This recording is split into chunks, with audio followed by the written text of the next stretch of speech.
Okay students, चलते हैं next lecture में, लेक्चर नंबर 14 में essence of management. Essence of management मैंने आपको बताया था कि एसेंस का मतलब क्या होता है, ज़रूरत होता है, और ऑफ मैनेजमेंट के साथ मतलब ये मैनेजमेंट की ज़रूरत होती है कि वो क्या करता है, कोऑर्डिनेशन को अपने साथ लेकर के चलता है, इसलिए कि ताकि वो टारगेट को फुलफिल कर सके और मैनेजमेंट को थोड़ा सा हाई लेवल पे आगे ले जा सके। तो स्टूडेंट, सबसे पहले एसेंस ऑफ मैनेजमेंट होता क्या है, सबसे पहले मैं इसके बारे में आपको बताता हूँ, उसके बाद मैं आपको क्या करता हूँ वर्ड करता हूँ। ओके, अगर हम इसकी मीनिंग की बात करते हैं तो एसेंस ऑफ मैनेजमेंट का मतलब ये होता है कि ये क्या करता है, ये मैनेजमेंट की ज़रूरत होती है, चाहे वो सेपरेट फंक्शन हो चाहे वो सेपरेट फंक्शन नहीं हो, क्या करता है, मैनेजमेंट की ज़रूरत होती है और ये हमेशा मैनेजमेंट के साथ जुड़ा होता है। तो जैसा कि हमने आपको बताया था कि इसके लेक्चर नंबर 13 में मैंने आपको एसेंस ऑफ मैनेजमेंट के 3 टॉपिक बताए थे, जिसमें मैंने आपको सिर्फ उसके नाम बताए थे, जिसमें आपका सबसे पहला नाम था इंटीग्रेट्स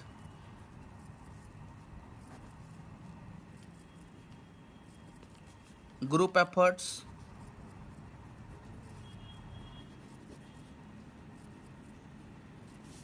सेकंड था इंश्योर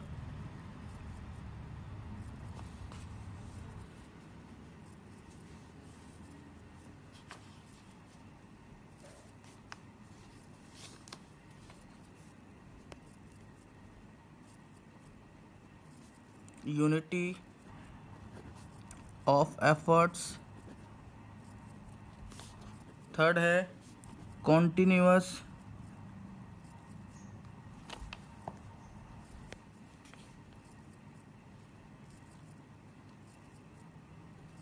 प्रोसेस, फोर्थ है आपका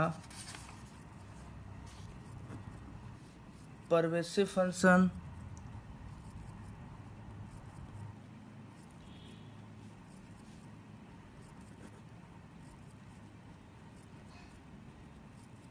और लास्ट है आपका सेकंड लास्ट है आपका रिस्पॉन्सिबिलिटीज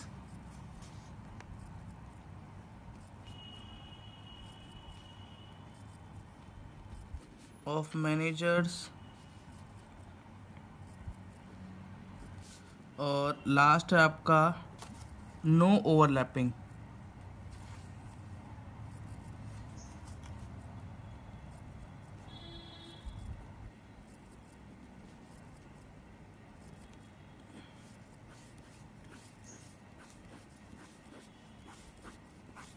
ठीक है स्टूडेंट्स, ये हमारे एसेंस ऑफ मैनेजमेंट की कुछ टॉपिक के नेम है, जिसमें आपका इंटीग्रेट्स ग्रुप एफर्ट्स है, इंश्योर यूनिटी ऑफ एफर्ट्स है, कॉन्टिन्यूअस प्रोसेस है, परवेसिव फंक्शंस है, रिस्पॉन्सिबिलिटी ऑफ मैनेजर्स है और नो ओवरलैपिंग है।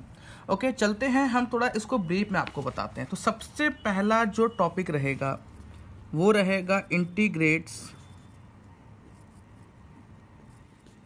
Group efforts.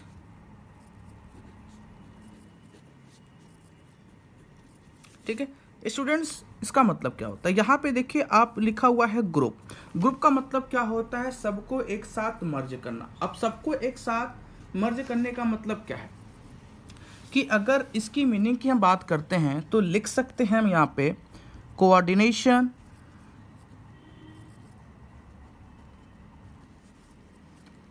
Is an orderly arrangement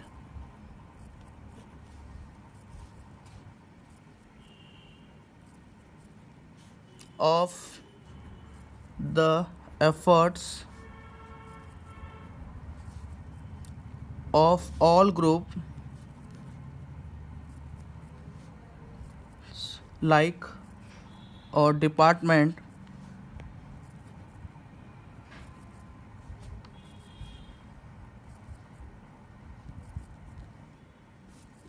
working in the organizations।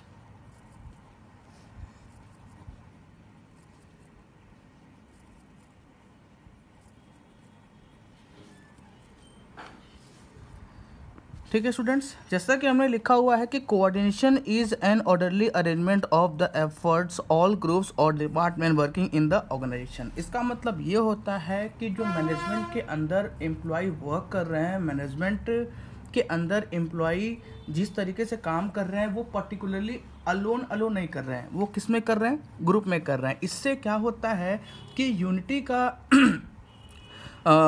Group का यूनिटी क्या है, एक दिशा में, मतलब सभी लोग एक काम को मिलके कर रहे हैं। तो इंटीग्रेट्स ग्रुप एफर्ट का मतलब होता है कि सब किस में काम कर रहे हैं, ग्रुप के साथ काम कर रहे हैं, मतलब एक ही यूनिट के साथ क्या कर रहे हैं, काम कर रहे हैं।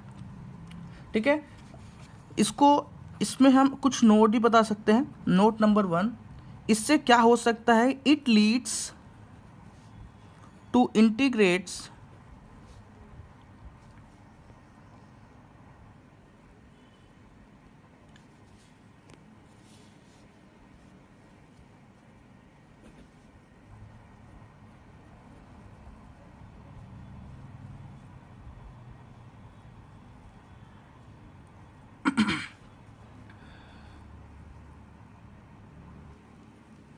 of all activities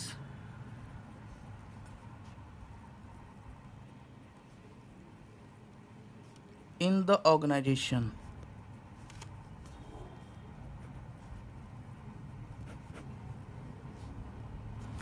ठीक है स्टूडेंट्स, जैसा कि आप देख पा रहे हैं कि हमने लिखा हुआ है कि इसकी वजह से जो ऑर्गेनाइजेशन का गोल होता है वो क्या होता है, एक ही दिशा में होता है कि वो अपने सही टाइम पे उस गोल को क्या करेंगे, कंप्लीट कर लेंगे, क्योंकि उस ग्रुप को कंप्लीट करने में हर व्यक्ति एक साथ मर्ज होकर काम कर रहा है एक ही दिशा में। ओके, दूसरी टॉपिक है क्या है, ensure unity of efforts. Ensure unity of efforts का मतलब क्या होता है कि यूनिटी का मतलब होता है दिशा। ठीक है, दिशा का मतलब कि ग्रुप किस में काम कर रही है, ग्रुप जो है एक साथ काम कर रही है और कहाँ काम कर रहे हैं, यूनिटी, मतलब एक ही दिशा में। जैसे कोई व्यक्ति अगर सेल कर रहा है तो सभी लोग सेल कर रहे हैं, ऐसा नहीं कि कोई व्यक्ति सेल कर रहा है तो दूसरा व्यक्ति परचेस करने के बारे में सोच रहा है, ऐसा नहीं है। यूनिटी का मतलब अगर एक व्यक्ति सेल करने के बारे में सोच रहा है तो सभी व्यक्ति उसके साथ एग्री होंगे, तभी वो यूनिटी मानी जाएगी, नहीं तो वो यूनिटी नहीं मानी जाएगी। अगर हम उसकी बात करते हैं, मीनिंग की बात करते हैं, तो हम इसमें लिख सकते हैं, सेकंड जो है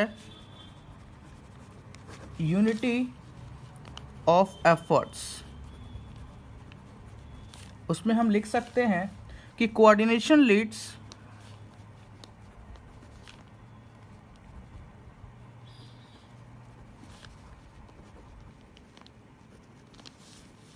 to unity of efforts towards the organization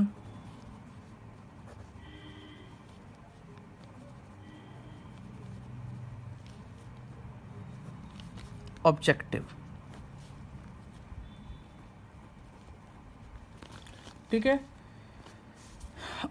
unity organisation का मतलब क्या होता है, उनका उद्देश्य है, ऑर्गेनाइजेशन का ये उद्देश्य है कि हमको यूनिटी के साथ ही क्या करना है, काम करना है। अगर यूनिटी नहीं होगी तो हम अपने उस गोल को उस टाइम पे कंप्लीट नहीं कर पाएंगे जिस टाइम पे हमने कंप्लीट करने का प्रॉमिस किया था। इसमें हम नोट में लिख सकते हैं कि there is concern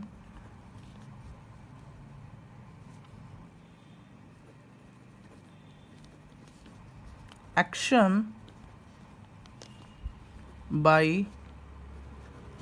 all the department